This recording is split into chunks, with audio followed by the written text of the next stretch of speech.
Gold medal वाली बहू। सपना के पिता एक गरीब किसान थे। माँ पिता खेत में काम करते तो पीछे से सपना गांव के बच्चों के साथ हॉकी खेलती। एक दिन शाम को सारा दिन खेलती रहती है, ये नहीं कि छोटे भाई को संभाले। माँ पता है मैंने आज हॉकी में पास के गांव के लड़कों की टीम को हरा दिया। अरे वाह वाह मेरी बेटी, शाबाश।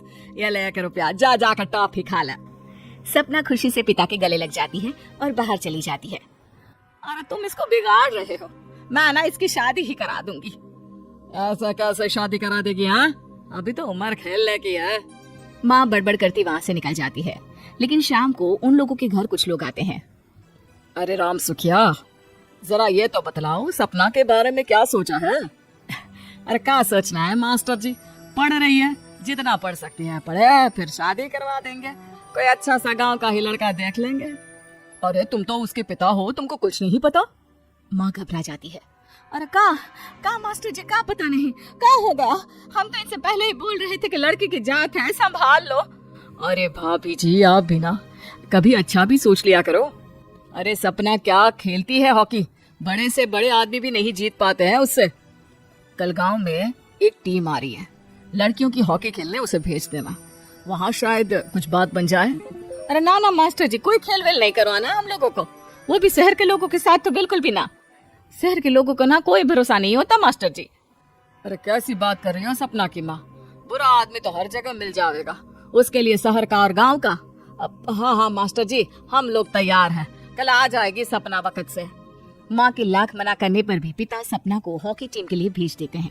शाम को सपना वापस आती है, लेकिन लटके मुंह से। और क्या हो गया, मार खाई हो का? कौन मारेगा हमें? कोई मार वार खाकर नहीं आए।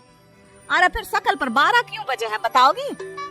देखो माँ, आप समझोगी नहीं, बताकर फायदा क्या है?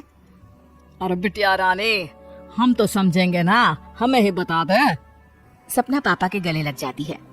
पापा, मैं ना सिलेक्ट हो गई हूँ भारत की हॉकी टीम में खेलने के लिए। अरे वाह, ये तो बहुत ही खुशी की बात है मेरे बच्चे। फिर मेरी गुड़िया काहे परेशान है?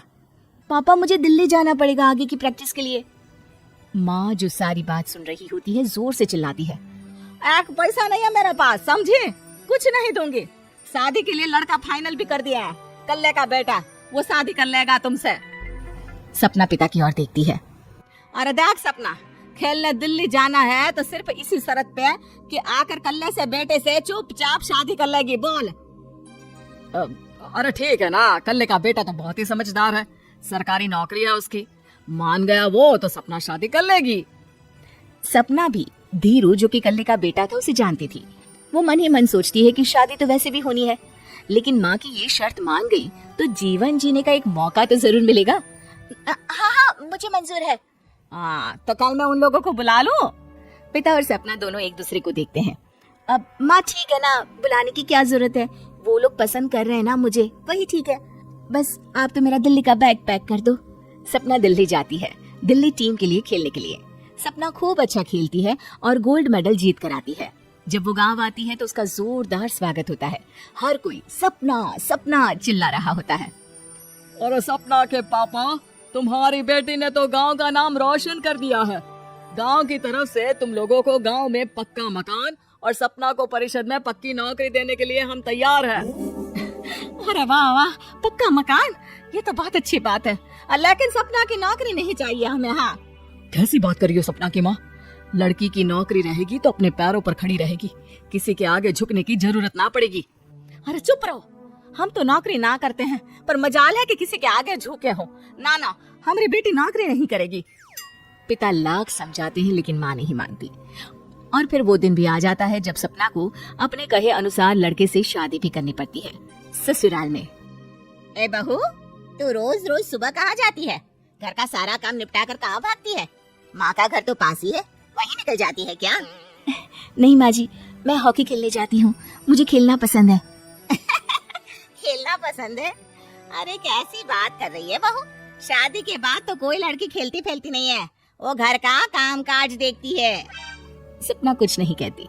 वो एक रोज कमरे में अपनी अलमारी ठीक कर रही होती है कि तब सुनो, वो जो लटक रहा है ना, क्या बोलते हैं उसे, मेडल? सपना पति की बात सुनकर खुश हो जाती है, उनके पास जाती है। मैं सोच ही रही थी कि तुमने कभी पूछा क्यों नहीं। ये मेडल है, मैंने जीता है। पता है, हॉकी में बड़ा मैदान, बहुत से लोग, 2 टीम और फिर शुरू होता है जुनून। पता है, लगता है जैसे बस जिंदगी यही है, खेलते रहो, भागते रहो, दौड़ते रहो और लक्ष्य को पालो। सुनो ना, मैं ना भारतीय टीम के लिए खेलना चाहती हूँ।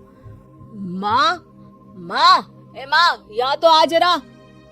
सपना हैरान हो जाती है कि ये क्या हो गया, पति अचानक से माँ को क्यों बुला रहा है। हाँ बेटा, क्या हो गया? काहे गला फाड़ रहे हो? माँ, ये सपना क्या कह रही है? अरे बीवी तो बोलती ही रहती है बेटा, लेकिन क्या हो गया, चिल्ला क्यों रहे हो? ऐसा क्या बोल दिया इसने? माँ ये बोल रही है कि इसको खेलना है भारतीय टीम के लिए। सपना डर जाती है। नहीं माँ जी, मैंने कहा कि मैं चाहती हूँ कि वो मैं बोला था ना, शादी के बाद कोई खेलता नहीं, घर का काम काज देखता है, लेकिन फिर भी। नहीं माँ जी, ठीक है, मैं घर का काम देखूंगी, कल से मैं खेलने भी नहीं जाऊंगी, माफ कर दीजिए। सपना पति की तरफ देखती है जो माँ की तरफ देख रहा होता है। उसे गुस्सा तो आता है, लेकिन करते भी तो क्या, सास के सामने कैसे पति की क्लास लगाती। अरे बेटा, अब क्यों घूरे जा रहे हो बहू को? माँ, अभी इस बात का फैसला करके जाना, वरना ये तो तेरे कमरे से जाने के बाद मुझे। अब चुप हो जाइए आप, छोटी सी बात का बतंगड़ मत बनाइए। छोटी सी बात? बहू, ये कोई छोटी बात नहीं है।